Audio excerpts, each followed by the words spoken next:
Perkenalkan, nama saya Putri Nurhaliza, NPM saya 2042300092. Saya berasal dari kelas 5C. Mata kuliah ini adalah pengembangan pembelajaran IPA di sekolah dasar. Dosen pengampunya yaitu Bapak Dr. Tio Gusti Satria, Magister Pendidikan. Baik, di sini saya akan membahas topik atau materi yang sangat menarik, yaitu tentang pembelajaran IPS di SD berdasarkan kurikulum yang relevan. Di sini Putri akan menjelaskan 5 materi. Yang pertama yaitu ada hakikat IPS di sekolah dasar, yang kedua kurikulum yang relevan, yang ketiga tujuan pembelajaran IPS di SD, yang keempat lingkup materi pembelajaran, yang kelima penilaian, dan yang terakhir yaitu kesimpulan. Yang pertama ada hakikat IPS di sekolah dasar.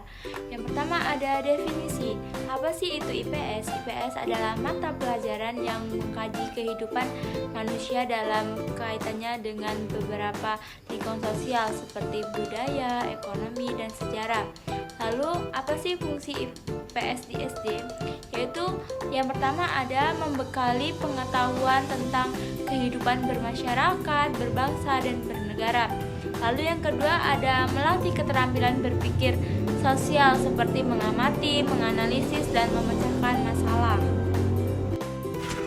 Lalu yang B ada kurikulum yang relevan. Yang pertama ada kurikulum 2013. Bentuk pelajarannya yaitu seperti tematik terpadu ataupun integrasi dengan masa pelajaran lainnya, seperti berkarakteristik menekankan antara ilmu dan pengalaman nyata. Kompetensi intinya ada spiritual, sosial, pengetahuan, dan keterampilan.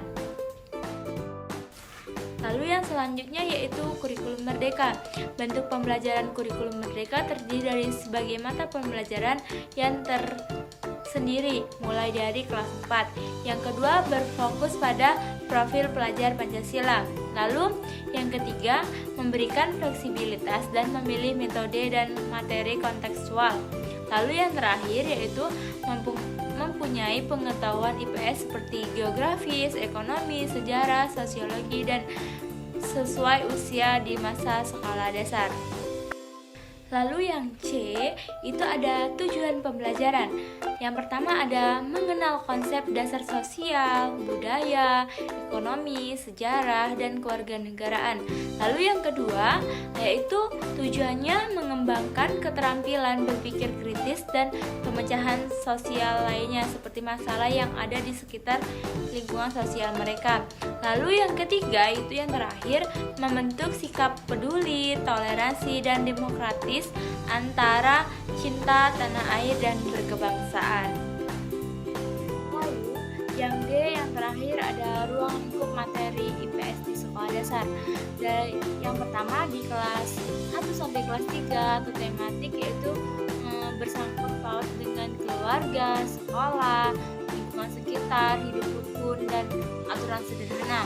Yang kedua yaitu kelas 4 sampai kelas 6 yaitu IPS mandiri, yang dimana keberagaman budaya Indonesia diamati sendiri, lingkungan geografis dan pemanfaatannya diamati sendiri, dan kegiatan ekonomi sederhana, organisasi sosial, dan pemerintahan itu dia pembelajarannya sendiri juga.